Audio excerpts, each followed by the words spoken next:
தனுசு ராசி அன்பர்களே, சுக்கிர பயிற்சியால் என்ன பலன்? மீன மனையில் சுக்கிர பகவான் உச்ச பலம். இந்த தனுசு ராசி அன்பர்களுக்கு சுக்கிர பகவான் யார் அப்படின்னா, ஆறுக்குரியவன், சத்ருஸ்தானத்தின் அதிபதி. அதாவது கடன், நோய், எதிர்ப்பு, பகை, வம்பு, வழக்கை கொடுக்கக்கூடிய கிரகம் அந்த சுக்கிரன். அதே சமயத்தில் இந்த தனுசு ராசி அன்பர்களுக்கு லாபத்தை கொடுக்கக்கூடியவனும் அதே சுக்கிரன் தான்.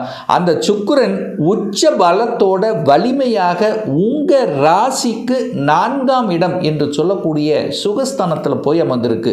சார், சுக்கிரன் உச்சபலம் அடைவதால் என்ன மாதிரியான பலன் அப்படின்னு நீங்கள் கேட்டிங்கன்னா, ஆறுக்குரியவன் தனக்கு 11ஆம் இடமான லாபஸ்தானத்தில் உட்கார்ந்துருக்கு. அப்படின்னா என்ன அர்த்தம்? கடன் என்கின்ற அமைப்பு நிச்சயமாக ஏற்படுத்தும். ஒன்று கடனை வாங்குவதை பற்றிய எண்ண ஓட்டங்கள், அல்லது கடனை அடைப்பதற்குண்டான எண்ண ஓட்டங்கள். இது ரெண்டில் ஏதாவது இந்த கடனை பற்றிய சிந்தனை உணர்வுகள் இல்லாமல் தனுசுக்கு நிச்சயமாக இல்லை. வேலை கிடைத்துவிடும். அடுத்த நல்ல விஷயம் என்னன்னா, வேலை.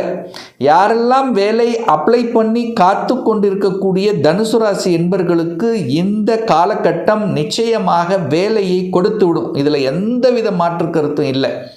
ஏன்னா ஆறுக்குரியவன் வலிமை பெறுகிறது. 6ஆம் இடம் என்பது வேலையை குறிக்கக்கூடிய கிரகம் அந்த சுக்கிரன் தான். அப்போ கலைத்துறையில் இருக்கக்கூடிய இந்த தனுசு ராசி என்பவர்களுக்கு நிச்சயமாக உயர்வை தரக்கூடிய அமைப்பு. கலைத்துறை, அழகு சம்பந்தப்பட்ட துறை, ஜவுளி சம்பந்தப்பட்ட துறை, உணவு சம்பந்தப்பட்ட துறை, இதெல்லாம் நல்ல வளர்ச்சியை கொடுக்கக்கூடிய ஒரு காலகட்டம். அடுத்து பார்த்திங்கன்னா, ஹெல்த்தில் கொஞ்சம் அக்கறை எடுக்கணும். கண்டிப்பாக சுகர் இருக்கிறவங்க, ப்ரெஷர் இருக்கிறவங்க கொஞ்சம் அக்கறை எடுத்துக்கணும். ஏன்னா 6ஆம் அதிபதி வலிமை பெறுதல்லவா. அப்போ ஹெல்த்தில் கேர் எடுக்கணுங்கிறத மைண்டில் வச்சுக்கோங்க. இந்த வம்பு வழக்கு சம்பந்தப்பட்ட விஷயத்தில் ஓடிக்கொண்டிருக்கக்கூடிய ஒரு வழக்கில் இருக்குது, அதை தீர்த்து விடலாம் என்கின்ற தன்னம்பிக்கை உணர்வை கொடுக்கக்கூடிய ஒரு காலகட்டமாக இது தனுசுக்கு அமையும்.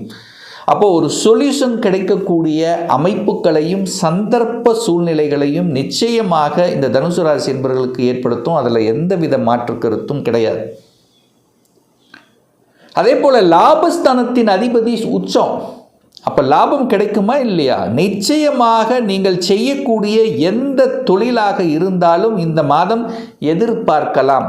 கூடுதல் வருமானத்தை எதிர்பார்க்கக்கூடிய ஒரு காலகட்டம் அப்படின்னு எடுத்துக்கலாம். லாபஸ்தானாதிபதி 11க்குரியவன், குருவை பார்க்குறார். 11ஆம் இடத்தை குரு பார்க்குறார். உங்கள் ராசி அதிபதி பார்க்குது. ராசி அதிபதியாக இருக்கக்கூடிய குரு பகவான் இதுவரை வக்ரமாக இருக்கார்லவா. இந்த மார்ச் மாதம் 11ஆம் தேதி வக்ர நிவர்த்தி அடைகிறது. நிவர்த்தி அடைஞ்சு உங்கள் ராசியை பார்க்குது. அப்போ உங்கள் மனசில் தோன்றிக்கொண்ட, உங்கள் மனசில் குறைபட்டு கொண்டிருந்த, அதாவது உங்கள் மனசில் ஏதாவது ஒரு வழிகள், வேதனைகள் கொடுத்து கொண்டிருந்த விஷயங்களுக்கெல்லாம் சொல்யூஷன் கொடுக்கக்கூடிய ஒரு காலகட்டம், தன்னம்பிக்கை கொடுக்கக்கூடிய காலகட்டம், எழுச்சியை கொடுக்கக்கூடிய காலகட்டம், எதையும் சாதிக்கலாம் என்கின்ற உணர்வை கொடுக்கக்கூடிய ஒரு காலகட்டமாக இந்த தனுசு ராசி என்பவர்களுக்கு நிச்சயமாக ஏற்படுத்தும். அதில் எந்தவித மாற்று கருத்தும் இல்லை. ஏன்னா உங்கள் ராசி அதிபதியாக இருக்கக்கூடிய குரு பகவான் வக்ர நிவர்த்தி அடைஞ்சு 3ஆம் இடம் என்கின்ற முயற்சி ஸ்தானத்தை பார்க்கிறார். அப்போ முயற்சியால் வெற்றி உண்டு. தூரதேச பிரயாணங்கள் மூலமாக அனுகூலம், ஆதாயத்தை பெற்று தரக்கூடிய அம்சம்ங்கிறது சிறப்பு பெறுகின்ற ஒரு நல்ல காலகட்டம் அப்படின்னு நம்ம சொல்லலாம். அடுத்து பாருங்க, சுக்கிரன் 4ல் உட்கார்ந்திருக்கார். 4ஆம் இடம் என்பது சுகஸ்தானம். வீடு, வண்டி, வாகனத்தை குறிக்கக்கூடிய ஒரு இடம் அந்த 4ஆம் இடம். அந்த 4ஆம் இடத்தில் சுக்கிரனுங்கிறது வீட்டுக்கு காரக கிரகம் உச்சபலம் பெறுது. அப்போ காரக கிரகம் வலிமை பெறும்போது அந்த யாரெல்லாம் வீடு வாங்கணுங்கிற எண்ண ஓட்டத்தில் இருக்கக்கூடிய அத்தனை தனுசு ராசி என்பவர்களுக்கு அதுக்கு ஒரு சுமூகமான வாங்கிக்கலாம், வாங்குவதற்கு தடை இல்லை. வாங்கணுங்கிற எண்ணத்தில் இருப்பவர்களுக்கு கொடுத்துரும். இல்லை அப்படின்னா கூட அட்லீஸ்ட் அதை பற்றியாவது எண்ண உணர்வுகளை கொடுக்கும். ஒரு வீட்டுக்கு ஏதாவது ஒரு பொருளை வாங்கி போடணும், ஒரு லக்ஸரியாக ஒரு திங்ஸ் வாங்கி போடணும், சுகமாக இருப்பதற்குண்டான அத்தனை அம்சங்களையும் உருவாக்கும் உங்கள் வீட்டில். அப்போ எலக்ட்ரிக்கல் பொருள், எலக்ட்ரானிக்ஸ் பொருள், வீட்டுக்கு தேவையான பொருள், ஸோ இப்படி லக்ஸரியான ஒரு அமைப்புகளை உருவாக்கக்கூடிய ஒரு காலகட்டமாக அமையும். வாகனத்துக்கு காரக கிரகம் அதே சுக்கிரன் தான்.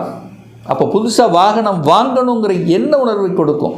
அட்லீஸ்ட் போகக்கூடிய வழியிலாவது இந்த வாகனம் வாங்கினா நமக்கு நல்லா இருக்கும், இதை வாங்கலாமே அப்படிங்கிற திங்கிங் ப்ராசஸ் கண்டிப்பாக கொடுக்கும். வாங்குவதற்கு தடை இல்லை. டூ வீலராக இருந்தாலும் இதுவரைக்கும் வாகனமே இல்லாதவர்களுக்கு வாகனம் டூ வீலர் வாங்கக்கூடிய யோகம், அல்லது டூ வீலர் இருக்கிறவங்க ஃபோர் வீலர் வாங்கக்கூடிய யோகம், அடுத்த லக்ஸரி வாகனத்தை வாங்கக்கூடிய, பழைய வாகனங்களை விற்றுவிட்டு புதிய வாகனங்களை வாங்கக்கூடிய அமைப்பு, வாகனம் வாங்குவதற்கு எந்த தடையும் இல்லை தனுசு ராசி அன்பர்களுக்கு.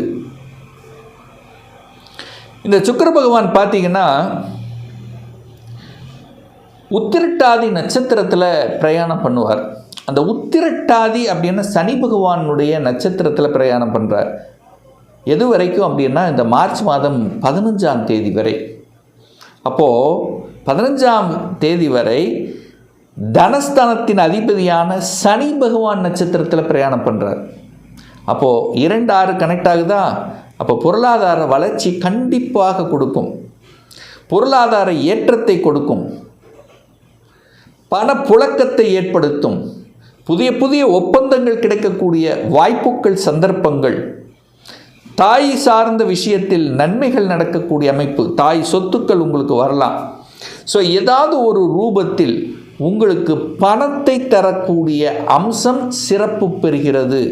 சுக்கிரன் உச்சபலம். பொதுவாக களத்திர காரக கிரகம் வலிமை பெற்றாலே திருமணம் சார்ந்த சுப காரியங்களுக்கு எந்த தடையும் இல்லை.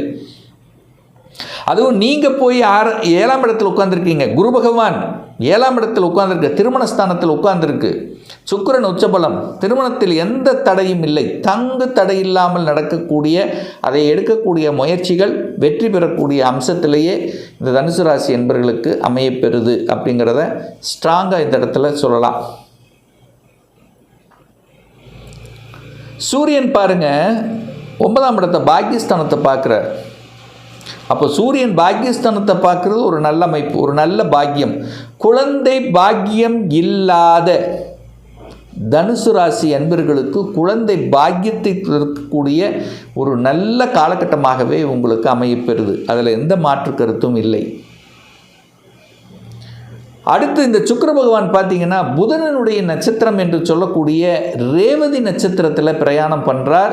எது வரைக்கும் அப்படின்னா இந்த மார்ச் மாதம் 26ஆம் தேதி, அதாவது மார்ச் 15லிருந்து 26 வரை ரேவதி நட்சத்திரம். ரேவதி அப்படின்னா புதன் நட்சத்திரம். புதனுங்கிறது தனுசு ராசி என்பவர்களுக்கு யாருன்னா 7க்குரியவன், திருமணஸ்தானத்தின் அதிபதி, அதே சமயத்தில் தொழில் ஸ்தானத்தின் அதிபதி அந்த புதன். அப்போது சுக்கிர பகவான் தொழில் ஸ்தானத்தின் அதிபதி நட்சத்திரத்தில் டிராவல் பண்ணும்போது தொழிலை அபிவிருத்தி செய்வார், தொழிலில் மேன்மையை தருவார், தொழில் டெவலப்மெண்ட்டுக்கு தகுந்த மாதிரி உங்களை செயல்படுத்த வைப்பார், அதற்குரிய திட்டங்களை தீட்டக்கூடிய வலிமையை தருவார். ஏன்னா புதனுங்கிறது அறிவுக்காரகன்லவா, புத்திசாலித்தனம். அப்போ புத்திசாலித்தனமான சில முடிவுகளை எடுக்கக்கூடிய தன்மை இந்த காலகட்டத்தில் தனுசுக்கு நிச்சயமாக உண்டாக்கும். தொழிலை ஆரம்பிக்கணும் என்கின்ற எண்ண ஓட்டங்களை கொடுக்கும். யாருக்கு? இந்த தனுசு ராசி அல்லது தனுசு லக்ன அன்பர்களுக்கு. அப்போ தொழில் சார்ந்த விஷயத்தில் முன்னேற்ற பலனை தரக்கூடிய அம்சம் இந்த காலகட்டம் நிச்சயமாக உண்டு. சுக்கிரன் புதன் காம்பினேஷன் வந்தாலே இங்கே தகவல் தொடர்பு துறை கம்யூனிகேஷனில் சூப்பர், நல்லது தான். ஒரு நல்ல ஜாக்பாட் சொல்லலாம். நல்ல வளர்ச்சியை கொடுக்கும், ப்ரமோஷன் கிடைக்கும். நல்ல 10ஆம் இடம் என்பது மதிப்பு, மரியாதை, புகழ், அந்தஸ்து, கௌரவத்தை கொடுக்கக்கூடிய இடமும் அந்த 10ஆம் இடம் தான். தொழிலின் மூலமாக கௌரவத்தை நிலைநாட்டக்கூடிய தன்மை, அல்லது சமூகத்தில் 7ஆம் இடம் சமூகம், 7ஆம் அதிபதி. அப்போ சமூகத்தின் வாயிலாக நற்பலனை செய்து கொண்டு அதன் மூலமாக கௌரவத்தை அடையக்கூடிய தன்மை. பேச்சின் மூலமாக புதன்னாலே நல்லா பேசுறது, பேச்சு அறிவாற்றல் கொடுக்கக்கூடிய கிரகம். அப்போது தன்னுடைய அறிவை புத்தியை வைத்து செய்யக்கூடிய தொழில்கள் என்ன தொழிலாக இருந்தாலும் சரி, அந்த பேச்சின் மூலமாக நல்ல வருமானம் தரக்கூடிய அமைப்பு. வங்கி சம்பந்தப்பட்ட இது, கவர்மெண்ட் சம்பந்தப்பட்ட விஷயங்கள், அரசியல் ரீதியாக அனுகூலத்தை தரக்கூடிய அமைப்புகள். என சூரியன் 3ஆம் இடத்துல தான் உட்கார்ந்துருக்கார். ஸோ அரசியலில் என்ட்ரி ஆவதற்கான வாய்ப்புகள், சந்தர்ப்பங்கள். ஸோ இந்த மாதிரி நல்ல நல்ல விஷயங்கள், நல்ல செய்திகளை கொடுக்கக்கூடிய அம்சங்கள் சிறப்பு பெறுது. ஒரு சிலருக்கு வெளிநாட்டு செல்லக்கூடிய யோகமும் இந்த காலகட்டத்தில் உண்டு. வெளிநாடு, வெளி மாநிலம், அந்நிய தேசம் சிறப்பு பெறுகின்ற ஒரு நல்ல காலகட்டமாகவே இந்த தனுசு ராசிக்கு அமையவிருக்குங்கிறத ஸ்ட்ராங்காக நம்ம சொல்லலாம். ஒரு துல்லிய பலன் வேணும், இப்போ என்ன நடக்குது என்பதை பற்றி தெரிஞ்சுக்கணும், ஒரு பர்சனல் கன்சல்டேஷன் எடுத்துக்கணும், சுயஜாதகம் பார்க்கணும் என்று விருப்பப்படக்கூடிய அன்பர்கள் டிஸ்பிளே தெரியக்கூடிய நம்பருக்கு வாட்ஸ்அப் மூலியமாகவோ ஃபோன் கால் மூலியமாகவோ தொடர்பு கொண்டு நேரடியாகவோ அல்லது ஆன்லைன் மூலமாகவோ அப்பாயின்மெண்ட் பெற்றுக்கொண்டு கன்சல்டேஷன் எடுத்துக்கலாம். நம்மளுடைய அலுவலகம் கோயம்புத்தூரில் அமைந்துள்ளது. அதாவது கோயம்புத்தூரிலிருந்து மேட்டுப்பாளையம் செல்லும் வழியில் அன்னபூர்ணாவுக்கு அருகில், அதாவது வெள்ளக்கிணர் பிரிவுக்கு பக்கத்திலேயே நம்முடைய அலுவலகம் அமைந்துள்ளது. பிரியர் அப்பாயின்மெண்ட் வாங்கிட்டு நேரடியாக கன்சல்டேஷன் எடுத்துக்கலாம். நிச்சயமாக இந்த பதிவு ஏதாவது ஒரு ரூபத்தில் உங்களுக்கு யூஸ்ஃபுல்லாக இருக்குங்கிறதுல மாற்று கருத்து இல்லை. நம்முடைய சேனலை நீங்கள் ஃபஸ்ட்டு டைம் பார்ப்பவர்கள் என்றால் மறக்காமல் சப்ஸ்கிரைப் பண்ணிக்கிங்க. பக்கத்தில் இருக்கக்கூடிய பெல் பட்டன் மற்றும் ஆல் நோட்டிஃபிகேஷனை கிளிக் பண்ணும்போது நான் போடக்கூடிய அடுத்தடுத்த பதிவுகள் உங்களுடைய நோட்டிஃபிகேஷனில் வந்து சேரும். மீண்டும் ஒரு நல்ல பதிவில் உங்களை சந்திக்கும் வரை உங்களிடமிருந்து விடைபெறுவது உங்கள் அஸ்ட்ராலஜர் டாக்டர் சதீஷ்.